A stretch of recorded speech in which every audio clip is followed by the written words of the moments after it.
बिस्मिल्लाहिर्रहमानिर्रहीम। SL system की properties हम कर रहे थे और दो प्रॉपर्टीज़ हमने कर ली थी। आज हम करेंगे तीसरी प्रॉपर्टी, और तीसरी प्रॉपर्टी जो आज हमने करनी है वो है SL operator is self adjoint. SL operator is self adjoint. इससे पहले कि हम प्रॉपर्टी करें, पहले हम बात करेंगे कि सेल्फ एडजॉइंट ऑपरेटर होता क्या है। तो हमने पहली बात तो ये याद रखें कि हमने पढ़ा था एसएल इक्वेशन इज़ या SLE is p x Y dash का dash plus Q x Y plus lambda are x y is equal to zero. It was SL equation. और अगर इसके साथ बाउंड्री कंडीशन आ जाएं तो फिर हम इसको एसएलपी भी कहते हैं, स्टर्म लियोविल्ले प्रॉब्लम, या फिर एसएल सिस्टम भी कहते हैं। हमने इस इक्वेशन को ऐसे भी लिखा था, this can also be written as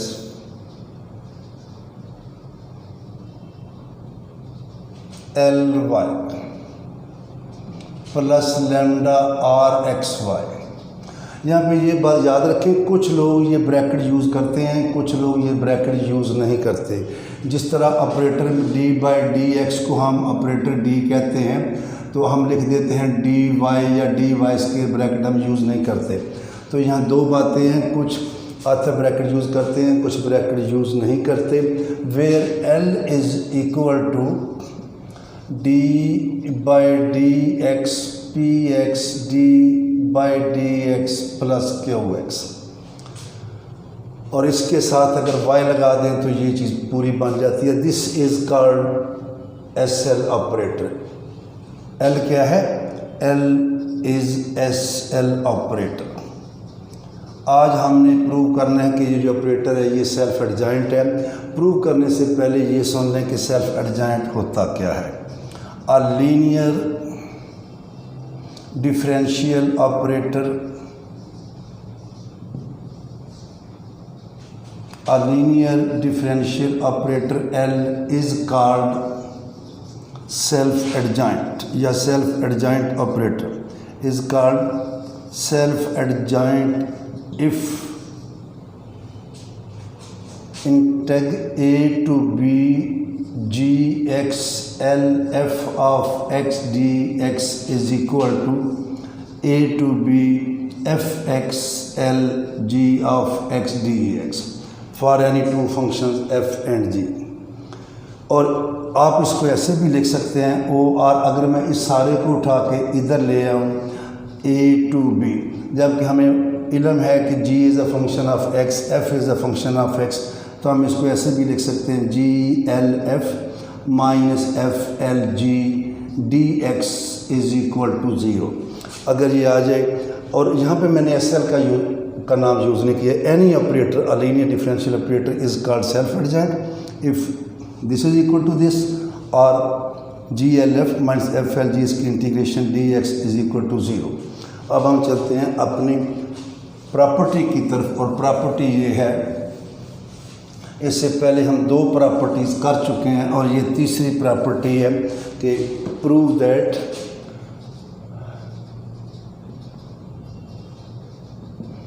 SL operator,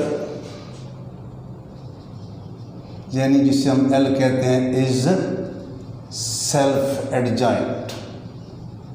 ये प्रूव करना है, या दूसरे अल्फाज में it means for any two functions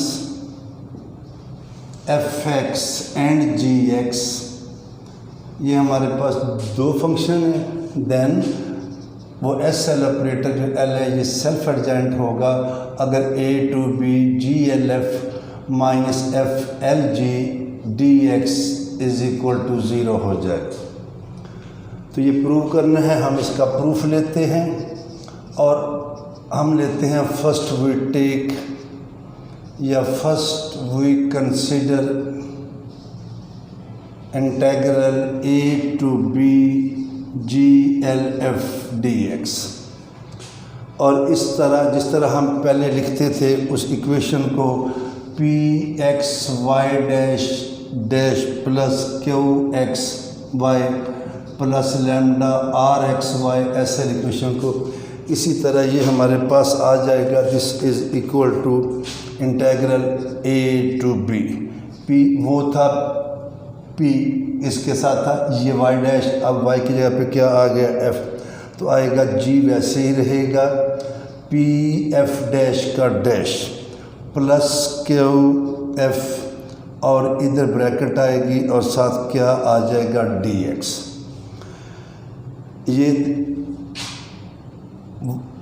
ये जो था P x Y dash, Y की जगह पे क्या आ गया एफ, तो वो था वाई डैश का डैश, ये आ जाएगा एफ डैश का डैश, इसको मल्टीप्लाई कर देंगे।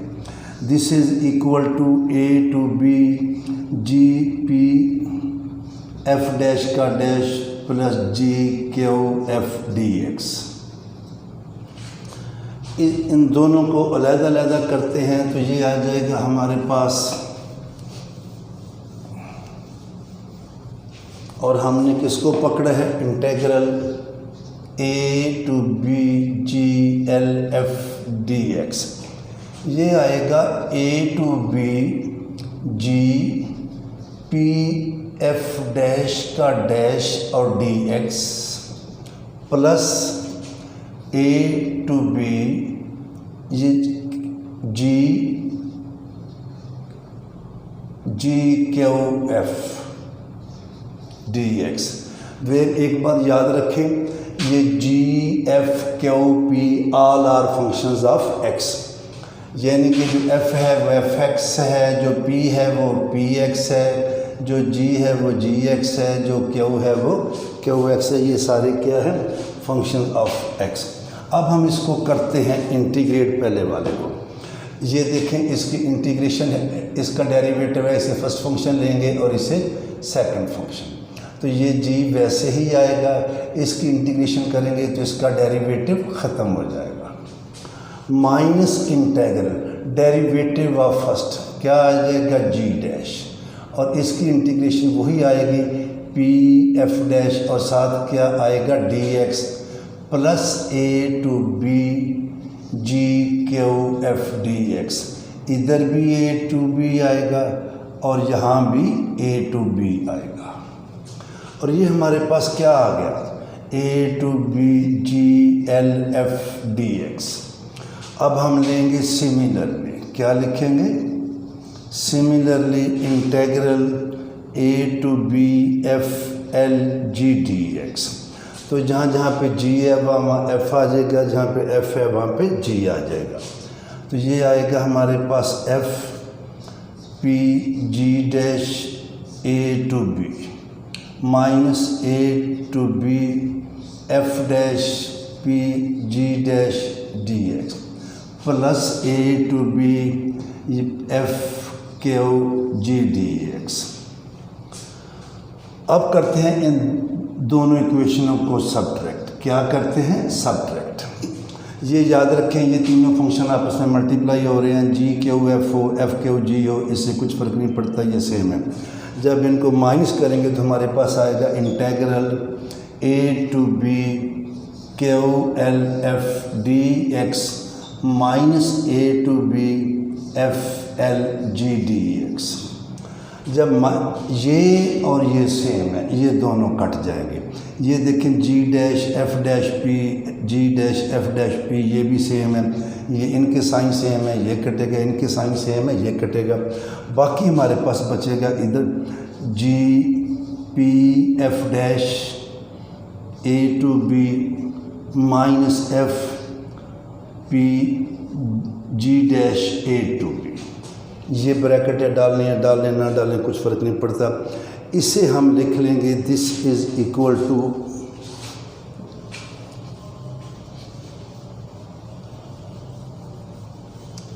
जब इसकी पुट करेंगे, हमारे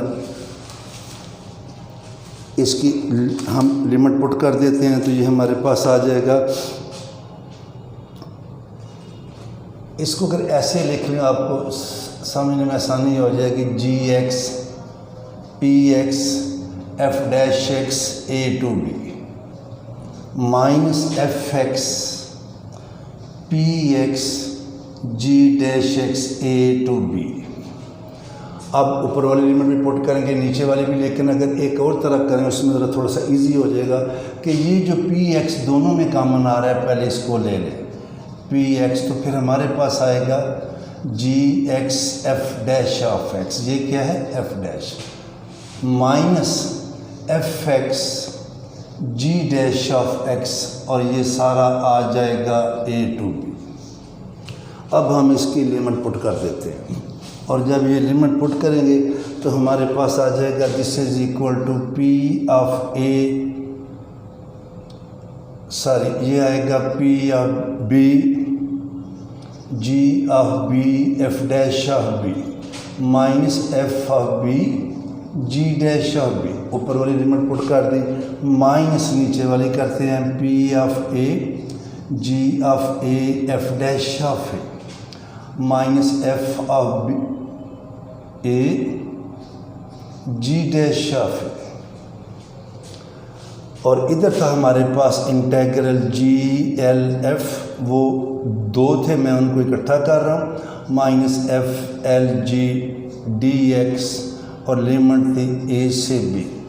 now using boundary conditions, now using boundary conditions, वो हम लेते थे alpha 1 Y of A plus alpha 2 Y dash of A is equal to 0 and beta 1 Y of B plus beta 2 Y dash of B. आप इसको ऐसे लिख लें, using boundary conditions for F x and ji X, यानी कि इनको आप दो दफ़ा लिखेंगे।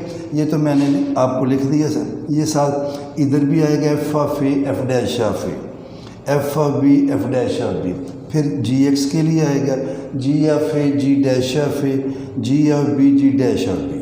अब ये पिछली दोनों प्रॉपर्टीज़ में हमने किया था कि इन चारों की वैल्यूज़ ये जो हैं ये डैश वाले यहाँ से आएगी इसकी वैल्यू, लेकिन आपने क्या करना है, ये मैंने आपकी सहूलत के लिए जो है ये लिख दिया, आपने वाई नहीं लेना, आपने एक बार लेना है F of A F dash of A F of B F dash of B, एक बार एफ डैश ऑफ ए की वैल्यू लेनी है, फिर एफ डैश ऑफ बी की लेनी है, उसी तरह जी डैश ऑफ ए की आ जाएगी और जी डैश ऑफ बी की आएगी।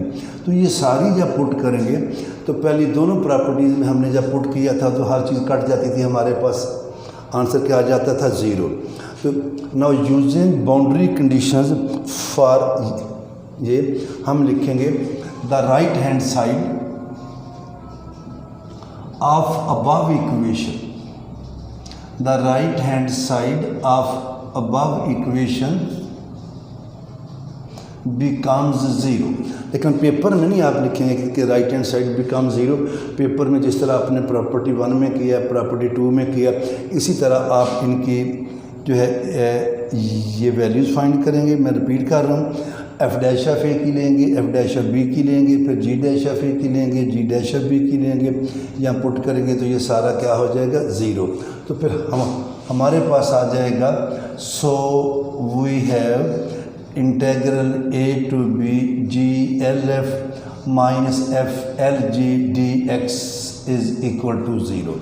और यहाँ भी मैं आपको एक बात और बता दूँ, ये पहले लिखा हो या ये पहले लिखा हो इससे कुछ फ़र्क नहीं पड़ता, चूँकि ये इज़ इक्वल टू 0 है। कुछ लोग जो है ऐसे भी आपको नज़र आ सकता है, एफ एल जी माइनस जी एल एफ डी एक्स 0, तो वो इसमें और उसमें कुछ फ़र्क नहीं है।